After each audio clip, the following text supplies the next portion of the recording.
All right, well, here we are. I have two lifelong Marines because even if you retired from the Corps, if you decided to choose other career opportunities, you are a United States Marine for life. So we have Sergeant Major Vince Santiago, yes. And Roy Gamboa, of course. Roy Gamboa, yes. Gentlemen, so first of all, happy liberation to you both and your families, and thank you for your service, truly. Yeah, thank you. Thanks for the support, but happy liberation as well. Okay, so you guys are here to talk about an amazing decision that you've been made. You are reconstituting, Roy, reinitiating, re-establishing the 3rd Marine Division Association on Guam.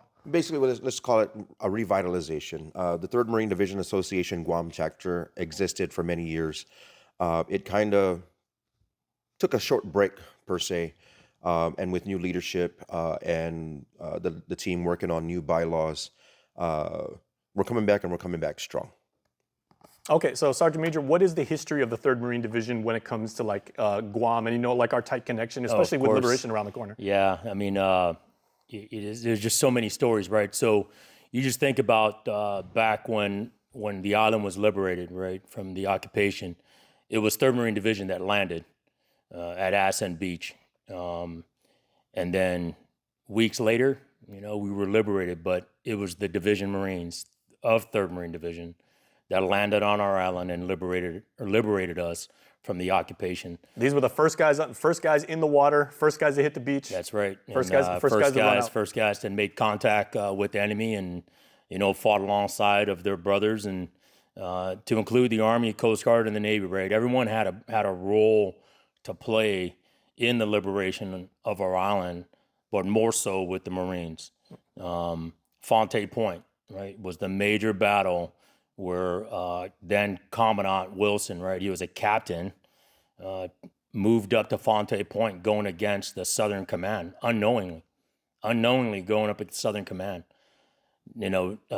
almost decimated the unit that landed there. As he was moving up towards Fonte Point, he reassembled what was left of companies to make an assault force to continue the fight.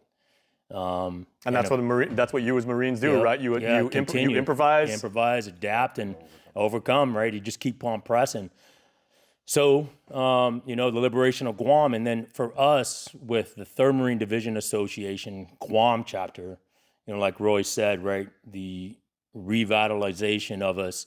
With Roy as our public affairs, I'm the president. We have Pete Trinidad as the vice president. Rose and Delacio Blend as our secretary, Joe San Augustine as our treasurer. So with this core group of elected officers, we saw, that we needed to redo our Constitution and our bylaws. So Roy came up with a great plan of redoing our logo, and that was huge, right? Name branding our logo. But more importantly, we wanted to get after every Marine, sailor, soldier, airman, Coast Guardsman, and even family members.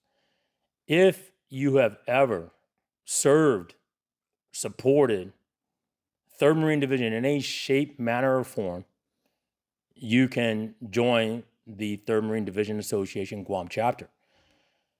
What we changed is it doesn't matter if you supported us, you attached to us, or you were part of 3rd Marine Division during your tenure.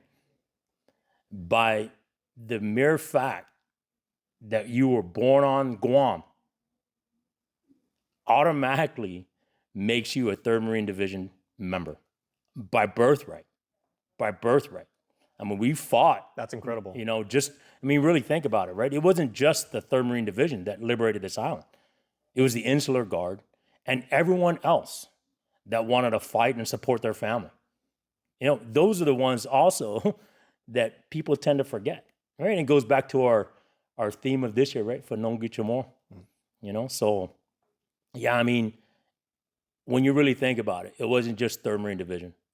It was our island and our people, along with 3rd Marine Division. So we owe our lives as Guamanians and our freedom and the liberties that we very often, Roy, enjoy today and everything like that. But I mean, like the Sergeant Major just said, it was a whole lot of people, to include civilians, that were part of that core thing. I mean, the Marines are revered in our community for picking up the rifle, doing what they did, the way they did it. But this is a large group. And that's why for life, right? It's once a Marine, always a Marine.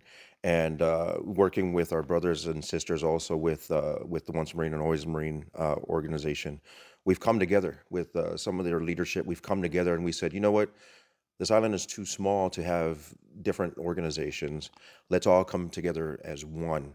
And there's that bond of brotherhood. So even the Marines that landed here 81 years ago, they are also our brothers. They're our brothers, they're our sisters.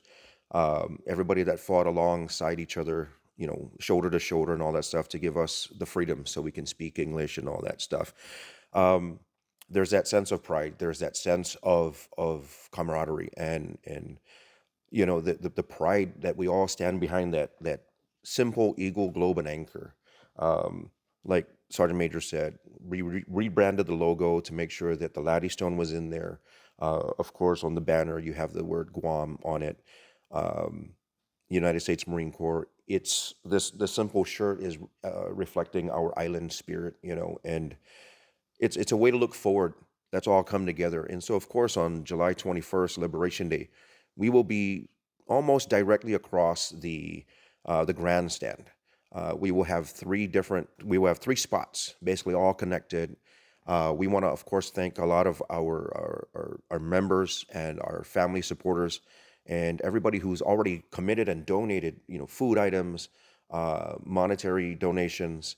Our logistics committee who has planned everything, put everything together. If you're a Marine, and served anywhere, be sure to stop by our tent. Just make your way towards the grandstand. I'm pretty sure after a few rounds, you're not going to miss the Marines. We're almost always very loud. We'll have some good food on that table. Look for the banners. We'll be out there, and simply says, all Marines welcome. And it talks a little bit about our charter. And if you're looking at membership, you can reach out to us. Our contact information, we'll share that with you shortly. Liberation is a way for all of us to celebrate, the freedoms that were afforded to us by the more than 1,000, I think it's 1,700 that had come across from, all over parts of the U.S. and had paid the ultimate sacrifice for our freedoms. And so this Liberation Day, you're a Marine, you're a supporter, you're a family member, by birthright, hey, come on down. It's 3rd Marine Division Association Guam chapter. We want to see you there.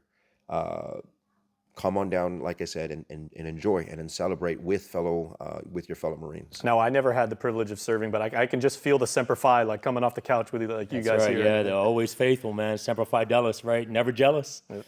Can I ask you, Sergeant Major, though, and how do both of you gentlemen, what do you see in today's Marines, the ones that are stationed at Camp Blas, and the men and women that are serving there, from the leadership all the way down to the recruit who just got out of boot camp? And Sergeant Major, with yourself, you're an instructor over at Ukadu, yes, training young boys and girls who may go into the service and maybe the next generation of Marines. Yes. What do you see from them about continuing that tradition? So I think every generation, right, will always look back and probably question whether or not does this generation have what it takes.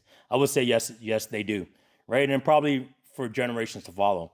And I can say that because, we've actually deployed and, 2 combat zones when the nation called, and it was stated, right? The greatest generations, and the generations before us were like, man, these guys may not have it. They may not have what it takes. And what happened? Right, we rose to the occasion, and we answered the call, right? And I would say this: it's not about the red, white, and blue and apple pie. It's not. It's about your brother and your sister that's in the fighting hole or on that patrol with you, and the mere fact that you will do your job because you don't want to let the person to the left or right of you down. And that's what separates us. And it doesn't matter what generation you're from. You can only hope, I guess, that they have the same conviction when the time comes, right? Because when the chips are down, right, it's not a video game where you can reset, right? How many lives do I got? You got one life, right? And I used to say this, right? You have a born-on date and you have a death date. And in between those death dates is a dash, So how is your dash going to be defined? So let's talk about the high school students, right? The school age students nowadays. These young men and women, right? Not call them that because that's who they are. They're young men and women, right? They got so much promise and opportunities that's going to be afforded to them more so than when we were young, right? And I would probably say it probably existed back then. We were just oblivious to it, or just chose not to look at it, right? Well, let's be real, guys. We're all around the same age. All we want to do is set up our lowriders and kick back in the gat on Friday night. Yeah, of course, right? But young people are exceptional. Yeah, they are. And the opportunities and them grasping it. And I tell my students, right, life is going to give you a plethora of opportunities. It's whether or not you're ready to accept it and ready to grab it.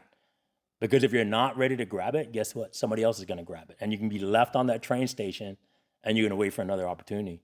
And you better hope that same opportunity comes around again. So I tell the students, the way you get ready for an opportunity is get good grades. Get good grades and be a good person. And in our culture, being a good person is what we learn, right? Our ethics, morals, and values. And don't U.S. Marines say all the time, like, if you stay ready, you never have to get ready, right? That's right. Right? Honor, courage, commitment, man. You honor your values, you honor your flag, you honor our nation, and you honor the people that you serve, right? And you have the courage to do the right thing when no one is looking, because it's the right thing to do, right? And if you do the right thing, you never be wrong, right? Honor, courage, and then of course the commitment, right? The commitment to one another, the commitment to our nation, the commitment to our values, the commitment to our own Constitution, right? And more importantly, the commitment internally, right? You have to be committed to do what's right. And I mentioned combat, but it's anything you do in life. Anything you do in life. And when I was a Division Sergeant Major, I used to say it, right? There are only two types of people in the world. Those who are in 3rd Marine Division and those who freaking wish they were. And jumping on with that, right? There was something that I remember. That's a tough act to follow, Roy, but go ahead. It is, right? It is, and that's why he's the sergeant major. I made it as far as sergeant, and I'm happy with that. There you go, E5. E5, yep. And so. Still my brother. Yeah. It doesn't matter, right? I've seen some very salty E1s in the Corps. So one of the things that it brought to mind, right, when you talk about deliberation and everything like that, right, is there was an old motto that I remember seeing. And if you've ever gone, into the sands of Iraq or the hills of Afghanistan, the words of inspiration in those porta potties, it was, if there must be war, let it be in my time, so my child may live in peace. And I believe if you're a survivor of war, that's something you want to make sure that hopefully down the road, let me go through all the suffering so my child can grow up peacefully in a safe world, and so on and so forth. And touching on what Sergeant Major was saying was, Marines only operate in 2 modes. We're either at war or we're getting ready for war. That's basically it. If you can't feel the Semper Fi and the Ura, come on down on the 21st and enjoy. Let's rub elbows and compare stories. I remember reading books, The Greatest Generation. There was a book called Semper Fi Mac. It was written, I believe, in the early 80s, and it was of a son. And he interviewed a lot of these Marines, and it wasn't about combat tactics or whatever it may be. It was about the Marine. Where were you from? From all over the country, and the stories that they would tell. I remember they met with then Governor Ricky Bordalio and Congresswoman Bordalio as well. And one of the stories that was written, and I'll shut up after this one here, was a young Marine was wounded in Iwo Jima, brought back to Guam, and as he's recovering here in the hospital tents and all that stuff, he was finally able to receive all of his mail. So he gets letters, they're weeks, months dated, stuff like that, and then he gets care packages. And in this care package, he gets this canned orange juice, right? And he's thinking, asking his family, what do I absolutely need canned orange juice for? I'm surrounded with coconuts and I'm in a hospital. I'm perfectly fine. So it was those 2 1-gallon cans. And he's like, oh, what the heck? He's out here. He's wounded. He's not doing so well internally, whatever. He threw it out in the back of the tent. And as he's going through his letters, he opens the letter and the sister says, wasn't it great how Dad emptied out all the orange juice and poured all that whiskey in there for you? Jumps right out of his cot, runs out to the back of the tent, finds the orange juice, and it's like what Vince was saying, right? It's these small little moments, either in combat or just serving. Even during training, everybody talks about embrace the suck, and if you've ever served, doesn't matter what branch, embrace the suck. It's those challenging times that builds strength in the character within to persevere. And the taller the hill, the greater the glory when you get to the top, right? Exactly. And in this year, liberation, and every liberation here, we just pay homage and we pay honor to those that came before us. Now, let me ask you something real quick, Roy, because we all know that across the U.S. military, the design of a unit badge is not taken lightly. You want it to be a symbol of who the men and women that serve in that unit are. Let's talk about like what went into the design of that logo, because that is beautiful. Sure. So as a matter of fact, when we designed the logo, right, there's a couple of things we have to consider. One of the things we have considered, of course, is make sure that you're creating it in a way that is reflective of the honor. And here you can give that to. Yeah. It's reflective of the honor and the history. So what we have for you here is a sticker, and we have actually our lapel pins here for you to wear. And on that sticker, basically, or in the logo, what you're looking at is, of course, we wanted to stand out from the rest of the 3rd Marine Division chapters across the nation. And incorporating the laddie stones into that logo is very unique. Obviously, you're not going to see a laddie stone from the California unit or whatever it may be. And, the laddie stone represents a ton. It represents a lot for us here in Guam. The foundation of our people. Also a remembrance of those that are no longer with us. Exactly. So, it served as a foundation to build our homes on top of. And, historically also they were gravesite markers for our ancestors and so on and so forth. So, of course, Guam, we wanted to, if you look at the sticker here, the Guam is brightly written in white so that there is no mistaking it. This is the official logo, but we will have different designs, of course, that'll make us stand out from a lot of the other organizations. We have some shirts that'll be coming in. Hopefully they come in on time before the liberation. And, it's got our logo on it. I think Vince was indicating, and I snuck in a little devil dog on the sleeve over Very here. Nice.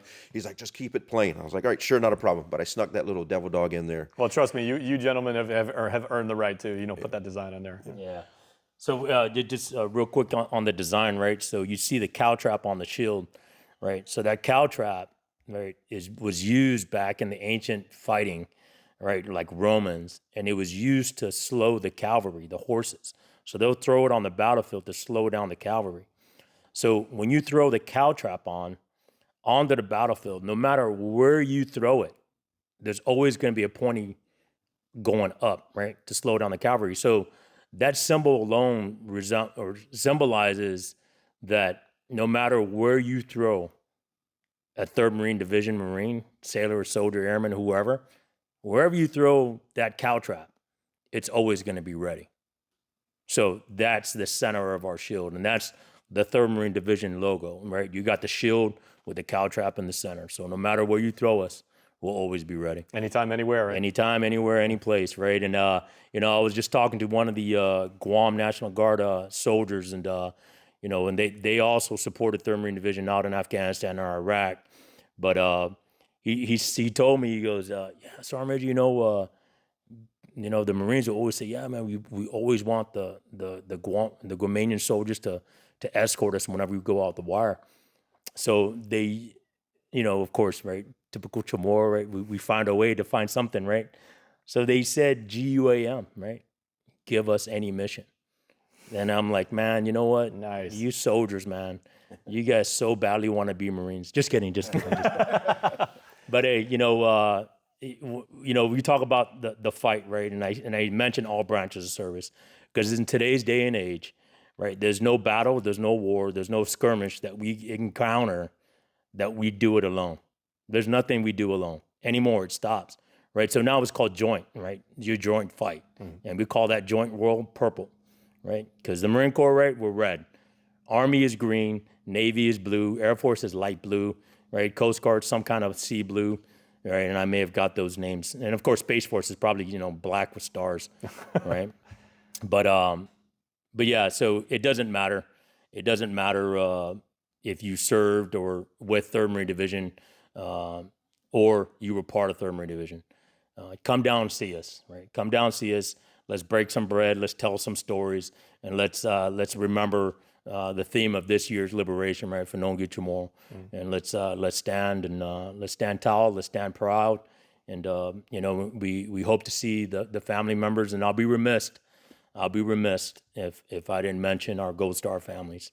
So Absolutely. we definitely welcome them, and we thank you for your your presence, and of course you know what the ultimate sacrifice of your loved one, and it's never forgotten, and it's kind of hard not to get choked up when you talk about that. But sure. yeah, so yeah, we welcome everybody, and we look forward to seeing everybody. We try to keep the volume down because we know that we're close to the grandstand, so we'll try. The grandstand's got a big challenge when you get a bunch of real That's right. proud Marines together. But guys, again, thank you both for your Thanks so service much, and for the generations who came before you, especially like the Marines in 1944 down there in Assen and everything like that. You guys, thank you, and Viva Liberation. Biba.